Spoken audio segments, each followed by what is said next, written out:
আসসালামু আলাইকুম। সংবাদে আপনাদের সবাইকে স্বাগত জানাচ্ছি। আমি ফিরোজ তোহা। শুরুতেই সংবাদ শিরোনাম। বাংলাদেশের সর্বশেষ গুরুত্বপূর্ণ আপডেট সংবাদে আপনাকে স্বাগত। শুরুতেই সংবাদ শিরোনাম, পরে বিস্তারিত।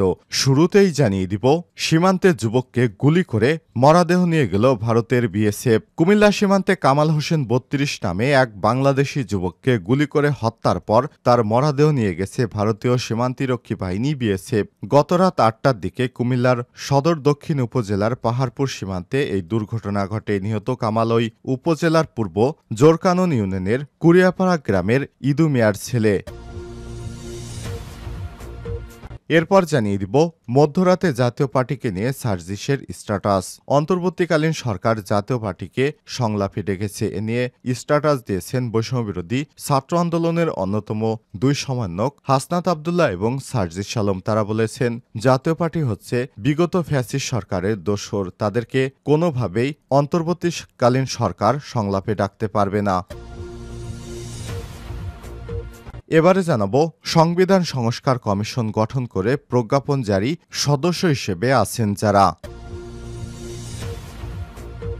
জানাবো, সচিবদের ২৫ দিক নির্দেশনা দিলেন প্রধান উপদেষ্টা। বিভিন্ন মন্ত্রণালয় এবং বিভাগের সচিবদের ২৫টি দিক নির্দেশনা দিয়েছেন অন্তর্বর্তীকালীন সরকারের প্রধান উপদেষ্টা প্রফেসর ডক্টর মোহাম্মদ ইউনূস সরকার।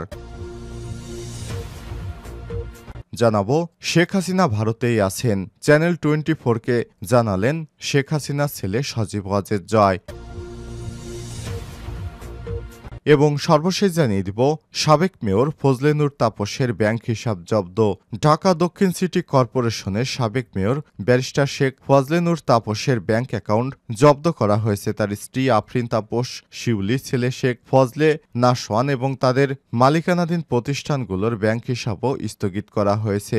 বাংলাদেশ ব্যাংকের আর্থিক গোয়েন্দা সংস্থা বিএফআইইউ দেশের ব্যাংক এবং আর্থিক প্রতিষ্ঠানগুলোতে এ বিষয়ে দিক নির্দেশনা পাঠিয়েছে। প্রিয় দর্শক, এতক্ষণ শুনছিলেন সংবাদ শিরোনাম, এবারে বিস্তারিত। তবে তার আগে বন্ধুরা, অনুরোধ থাকবে এই সংবাদটিতে একটি লাইক দিন। এই চ্যানেলে আপনি নতুন হয়ে থাকলে আমাদের সংবাদটি দেখতে দেখতে চ্যানেলটি সাবস্ক্রাইব করে রাখুন। কমেন্ট করে আপনার মূল্যবান মতামত জানিয়ে দিন বন্ধুরা, আপনি বিশ্বের কোন দেশ থেকে বা বাংলাদেশের কোন স্থান থেকে আমাদের সংবাদটি দেখছেন এবং শুনছেন। এবারে বিস্তারিত। সীমান্তে যুবককে গুলি করে মরদেহ নিয়ে গেল বিএসএফ। কুমিল্লার সীমান্তে কামাল হোসেন ৩২ নামে এক যুবককে গুলি করে হত্যা করে তার মরদেহ নিয়ে গেছে ভারতীয় সীমান্তিরক্ষী বাহিনী বিএসএফ সদস্যরা। সোমবার ৭ই অক্টোবর রাত ৮টার দিকে কুমিল্লার সদর দক্ষিণ উপজেলা পাহাড়পুর সীমান্তে এই দুর্ঘটনা ঘটে। নিহত কামাল ওই উপজেলার পূর্ব জোরকানন ইউনিয়নের কুরিয়াপাড়া গ্রামের ইদু মিয়ার ছেলে। স্থানীয় বাসিন্দারা জানিয়েছে, সোমবার সন্ধ্যায় পাহাড়পুর সীমান্ত কাঁটাতারের বেড়া পেরিয়ে অবৈধভাবে ভারতে প্রবেশ করছিলেন কামাল।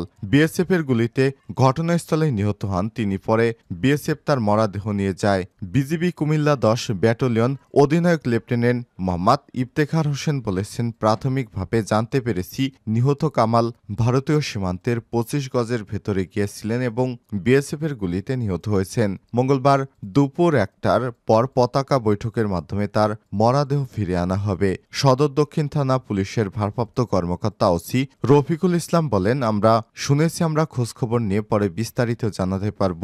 এ বিষয়ে এতটুকুই তথ্য ছিল আমাদের কাছে। সে ভারতে অনুপ্রবেশের দায়ে তাকে গুলি করে হত্যা করে তারপর বিএসএফ এর সদস্যরা লাশ নিয়ে গেছে ভারতে। মধ্যরাতে জাতীয় পার্টি নিয়ে সার্জিসের স্ট্যাটাস। অন্তর্বর্তীকালীন সরকারের প্রধান উপদেষ্টা ডক্টর মোহাম্মদ ইউনূসের সঙ্গে জাতীয় পার্টির সংলাপ প্রসঙ্গে মন্তব্য করেছে বৈষম্যবিরোধী ছাত্র আন্দোলনের অন্যতম সমন্বয়ক সার্জিস আলম। সোমবার ৭ই অক্টোবর মধ্যরাতে সামাজিক যোগাযোগ মাধ্যম ফেসবুকে একটি পোস্ট দিয়েছেন তিনি। ফেসবুক পোস্টে সার্জিস লিখেছেন, জাতীয় পার্টির মতো মেরুদণ্ডহীন ফ্যাসিস্টদের দালালকে প্রধান উপদেষ্টা কিভাবে আলোচনায় ডাকে। এছাড়াও জাতীয় পার্টি সংলাপে আমন্ত্রণ জানালে কঠোর বিরোধিতা করা হবে বলে হুঁশিয়ারি উচ্চারণ করেছেন বৈষম্যবিরোধী ছাত্র আন্দোলনের অন্যতম সমন্বয়ক হাসনাত আবদুল্লাহ। দিবাগত রাতে নিজের ফেসবুক পেজে এক পোস্টের মাধ্যমে হুঁশিয়ারি উচ্চারণ করেন তিনি। হাসনাত তার পোস্টে লিখেছেন, স্বৈরাচারের দোসর জাতীয় পার্টিকে সংলাপে আমন্ত্রণ জানানো হলো, আর সেই আত্মঘাতী সিদ্ধান্তের তীব্র প্রতিবাদ ও কঠোর বিরোধিতা করব।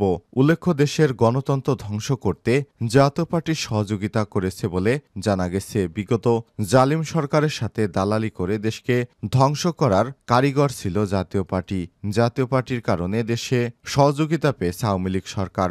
বিগত নির্বাচনে জাতীয় পার্টি সবসময় আওয়ামী লীগকে নামে মাত্র বিরোধী দল থেকে তারপর তাদেরকে নির্বাচনে জেতার সুযোগ করে দিয়েছে। তাই এই দালাল দলকে প্রতিহত করুন। সংবিধান সংস্কার কমিশন গঠন করে প্রজ্ঞাপন জারি হিসেবে আছেন যারা অধ্যাপক আলী রিয়াজকে প্রধান করে আনুষ্ঠানিকভাবে সংবিধান সংস্কার কমিশন গঠনের প্রজ্ঞাপন জারি করেছে মন্ত্রিপরিষদ সচিব। এর মধ্য দিয়ে প্রধান উপদেষ্টা ঘোষিত ৬টি কমিশন গঠন করে এর আনুষ্ঠানিক যাত্রা শুরু হলো। অর্থাৎ আজ থেকে প্রধান উপদেষ্টা পুরোদমে সরকার পরিচালনা শুরু করলেন। সোমবার ৭ অক্টোবর সংবিধান সংস্কার কমিশন গঠন করা হয়েছে। এরপর সংবিধান সংস্কার কমিশন গঠন করে প্রজ্ঞাপন জারি করা হয়। সংবিধান সংস্কার কমিশনের প্রধান অধ্যাপক আলী রিয়াজের সঙ্গে তার ৮ জন সদস্য হিসেবে আছেন ঢাকা বিশ্ববিদ্যালয় আইন বিভাগের অধ্যাপক সুমাইয়া খায়ের, অধ্যাপক মোহাম্মদ ইকরামুল হক, ব্যারিস্টার ইমরান সিদ্দিকী, সুপ্রিম কোর্টের আইনজীবী শরীফ ভূঁইয়া, ব্যারিস্টার এম.এ মঈন আলম ফিরোজী, লেখক ফিরোজ আহমেদ, লেখক মানবাধিকার কর্মী মোহাম্মদ মুস্তাইন বিল্লাহ ও শিক্ষার্থী প্রতিনিধি হিসেবে আছেন মোহাম্মদ মাহফুজ আলম। এই কমিশন ৯০ দিনের মধ্যে প্রতিবেদন তৈরি করে প্রধান উপদেষ্টার কাছে জমা দেবে। প্রজ্ঞাপনে বলা হয়েছে কমিশনের কার্যালয় সরকার নির্ধারণ করবে। কমিশনের প্রধান এবং সদস্যরা সরকার নির্ধারিত সরকারি পদমর্যাদা, বেতন বা সম্মানীয় সুযোগ সুবিধা পাবেন। তবে কেউ অবৈতনিক হিসেবে দায়িত্ব পালন করতে চাইলে বা সুযোগ সুবিধা গ্রহণ করতে না চাইলে তা প্রধান উপদেষ্টা অনুমোদন করতে পারবেন এবং লেজিসলেটিভ ও সংসদ বিষয়ক বিভাগ এই কমিশনকে সাচিবিক সহায়তা দেবে। এর আগে গত ১১ সেপ্টেম্বর জাতির উদ্দেশ্যে ভাষণে প্রধান উপদেষ্টা ডক্টর মোহাম্মদ ইউনূস নির্বাচন ব্যবস্থা, পুলিশ, বিচার বিভাগ, জনপ্রশাসন, সংবিধান, দুর্নীতি দমন বিষয়ে সংস্কারের জন্য ৬টি কমিশন নিয়ে গঠনের কথা বলেন। পরে গত বৃহস্পতিবার সংবিধানে সংস্করণ কমিশন বাদে বাকি ৫টি কমিশন গঠন করে প্রজ্ঞাপন জারি করে। এর মধ্য দিয়ে নির্বাচন ব্যবস্থা সংস্কার কমিশনের প্রধান বদিউল আলম মজুমদার, পুলিশ সংস্কার কমিশনের প্রধান সরফরাজ হোসেন, বিচার বিভাগ সংস্কার কমিশনের প্রধান হিসেবে বিচারপতি শাহ আবু নাইম মমিনুর রহমান, দুর্নীতি দমন কমিশনের প্রধান ইফতেখারুজ্জামান, জনপ্রশাসনের সংস্কার কমিশনের প্রধান হিসেবে দায়িত্ব পালন করছেন আব্দুল মুইত চৌধুরী। সচিবদের ২৫ নির্দেশনা প্রধান উপদেষ্টার। বিভিন্ন মন্ত্রণালয় এবং বিভাগের সচিবদের ২৫টি নির্দেশনা দিয়েছেন অন্তর্বর্তীকালীন সরকারের প্রধান উপদেষ্টা প্রফেসর ডক্টর মোহাম্মদ ইউনূস। প্রধান উপদেষ্টার দেয়া এসব নির্দেশনা মন্ত্রিপরিষদ বিভাগ থেকে সচিব ও সিনিয়র সচিবদের কাছে পাঠানো হয়েছে। প্রধান উপদেষ্টার সভাপতিত্বে গত ৪ সেপ্টেম্বর সচিব সভা অনুষ্ঠিত হয়। সভায় তিনি সিনিয়র সচিবদের উদ্দেশ্যে এই দিক নির্দেশনা দিয়েছেন। এর মধ্যে কিছু দিক নির্দেশনা হল ছাত্র জনতার অভ্যুত্থানে সৃষ্ট নতুন বাংলাদেশকে এগিয়ে নেওয়ার জন্য সরকারের সব পর্যায়ে সংস্কার কর্মসূচি গ্রহণ এবং বাস্তবায়নে প্রধান উপদেষ্টার দেয়া মার্চিং অর্ডার অনুসরণ করতে হবে। ২. সৃষ্টশীল নাগরিক বান্ধব মানসিকতা নিয়ে প্রতিটি মন্ত্রণালয় বিভাগকে জরুরি ভিত্তিতে প্রয়োজনীয় সংস্কার পরিকল্পনা, একই সঙ্গে স্বল্প, মধ্য ও দীর্ঘমেয়াদী সংস্কার কর্মসূচি বাস্তবায়নের জন্য সময় কর্মপরিকল্পনা প্রণয়ন এবং বাস্তবায়ন করতে হবে। সংস্কার কর্মসূচি প্রণয়নে প্রয়োজন অনুযায়ী সংশ্লিষ্টদের সঙ্গে আলোচনা করে তাদের মতামত নিতে হবে। বিবেক ও ন্যায়বোধ উজ্জীবিত করে সবাইকে স্ব-স্ব-ক্ষেত্রে সততা, নিষ্ঠা ও জবাবদিহিতা নিশ্চিত করতে হবে। নতুন বাংলাদেশ গড়ার জন্য গদবাঁধা চিন্তাভাবনা থেকে বেরিয়ে এসে চিন্তা সংস্কার করতে হবে। দুর্নীতি মূলোৎপাটন করে সেবা সহজীকরণের মাধ্যমে জনগণকে সর্বোচ্চ সন্তুষ্টি দিয়ে তাদের সহায়তা করতে হবে। বাজেটে স্বচ্ছতা এবং জবাবদিহিতা পেশ করতে হবে। সরকারি ক্রয়ে যথার্থ সহযোগিতা নিশ্চিত করতে হবে। স্বচ্ছতা, জবাবদিহিতা নিশ্চিত করে প্রতিবন্ধকতা দূর করতে হবে। ৯. বাংলাদেশকে নিয়ে বিশ্বব্যাপী যে আগ্রহ, ইতিবাচক ধারণা তৈরি হয়েছে, দেশের সাথে তা সর্বোত্তম উপায়ে কাজে লাগাতে হবে। ১০. নিজের কৃতকর্মের দায়িত্ববোধ এবং সংবেদনশীলতা বজায় রাখতে হবে।